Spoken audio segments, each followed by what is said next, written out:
میں نے 80% یہودیوں کو اس دنیا سے ختم کر دیا ہے اور 20% کو چھوڑ کر جا رہا ہوں۔ میرے مرنے کے بعد تم کو اس بات کا احساس ہوگا کہ کاش میں ان 20% کو بھی ختم کر جاتا اور دنیا سے یہودیوں کا نام و نشان مٹا کے جاتا۔ ناظرین، یہ الفاظ تھے ایڈولف ہٹلر کے۔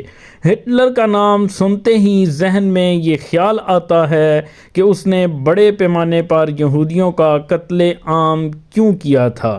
ہٹلر یہودیوں سے اتنی نفرت کیوں کرتا تھا اور اس نے یہودیوں کو جرمنی سے کیوں نکالا تھا؟ یہ وہ سوال ہیں جن کا جواب حاصل کرنے کے لیے کئی کتابیں لکھی گئیں۔ پہلی جنگ عظیم میں جرمنی میں رہنے والے یہودیوں نے درپردہ جرمنی مفاد کے خلاف برطانیہ اور اس کے اتحادیوں کا ساتھ دیا تھا۔ جرمنی میں رہتے ہوئے جرمنی کے خلاف کام کرنا ہٹلر کے نزدیک ناقابل معافی جرم تھا۔ وہ ان کی پرانی تاریخ سے بھی واقف تھا کہ کیسے انہوں نے اللہ کے پیغمبروں سے بدعہدی کی، اور ایک عیسائی ہونے کے ناطے وہ اس سے بھی واقف تھا کہ یہ یہودی علماء ہی تھے جنہوں نے حضرت عیسیٰ علیہ السلام کو پھانسی دلوانے میں کلیدی کردار ادا کیا تھا، اسی لیے وہ یہودیوں سے پاک کر دینا چاہتا تھا۔ یہودی عیسائیوں کی طرح حضرت عیسیٰ علیہ السلام کو خدا کا بیٹا نہیں مانتے۔ کئی صدیوں تک عیسائیوں کے چرچ نے انہیں یہ سکھایا کہ حضرت عیسیٰ علیہ السلام کی موت یہودیوں کی وجہ سے ہوئی، جبکہ آج کے مورخین اور چرچ یہ سکھاتے ہیں کہ حضرت عیسیٰ علیہ السلام کو روم کی حکومت نے اس وجہ سے شہید کیا تھا کہ افسران انہیں اپنے اقتدار کے لیے ایک سیاسی خطرہ سمجھتے تھے۔ صہیونی تاریخ دانوں کے مطابق جرمنی کا ہر ادارہ یہودیوں کے اتنے بڑے قتل کے پروگرام میں ملوث تھا۔ جرمن وزارت خارجہ اور مسیحی چرچ نے یہودیوں کا پیدائشی ریکارڈ دیا اور اس بات کا تعین کیا گیا کہ کون کون سی بستی میں کون کون یہودی ہے، اور جرمن وزارت خزانہ نے یہودیوں کی جائیدادوں کی تفصیلات مہیا کی، اور جرمن کاروباری اداروں نے یہودی تاجروں، یہودی ملازموں اور یہودی مزدوروں کے بارے میں جامع معلومات فراہم کی۔ 9 نومبر 1938 کی رات کو رائخ بر میں یہودیوں کے خلاف تشدد شروع ہو گیا۔ بظاہر یہ کسی منصوبے کے تحت نہیں ہوا تھا، یہ ایک یہودی کے ہاتھوں پیرس میں ایک جرمن افسر کے قتل پر جرمنوں کے غصے کا نتیجہ تھا۔ 2 دنوں میں 250 سے زائد یہودی عبادت گاہیں جلائی گئیں، 7000 سے زائد یہودی کاروبار میں لوٹ مار کی گئی اور انہیں تباہ کر دیا گیا۔ سڑکوں پر بکھرے ہوئے دکانوں کی کھڑکیوں کے شیشوں اور کرچیوں کی وجہ سے اس رات کو کرسٹل نائٹ یعنی ٹوٹے ہوئے شیشوں کی رات کہا جانے لگا۔ اس کے بعد کی صبح جرمنی کے 30,000 یہودی مردوں کو یہودی ہونے کے جرم میں گرفتار کر کے حراستی کیمپوں میں بھیجا گیا، جہاں ان میں سے سینکڑوں افراد مر گئے۔ یہودیوں پر کرفیو لگا دیے گئے، جن کی وجہ سے ان کے گھروں سے نکلنے کے اوقات تک محدود ہو گئے۔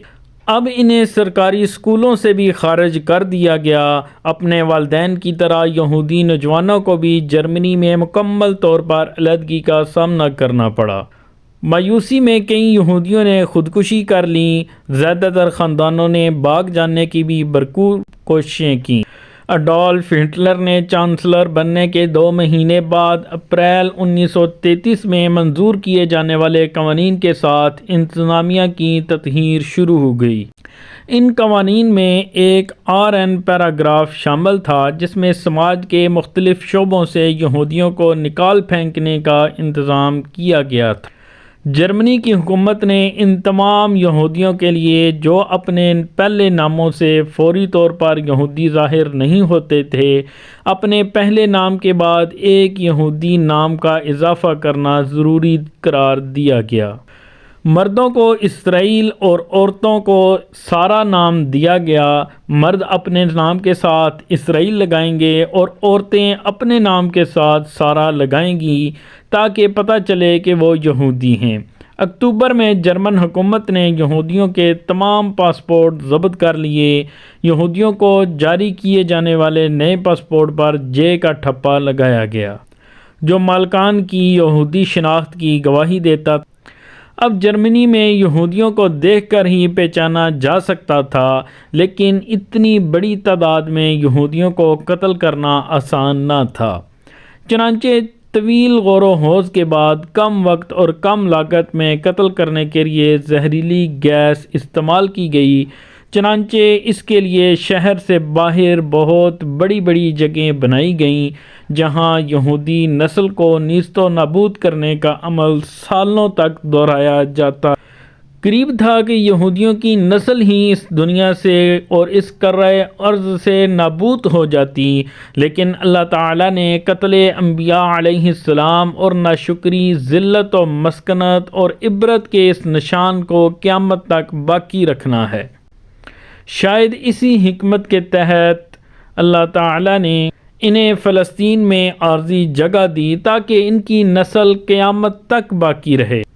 اگر ان میں تھوڑی سی عقل ہوتی تو اس جگہ کو غنیمت سمجھ کر امن و سکون سے رہ لیتے، لیکن حیرت ہے ان کی دانش پہ کہ اپنے ہی میزبانوں پر آج بھی انہوں نے عرصہ حیات تنگ کر رکھا ہے۔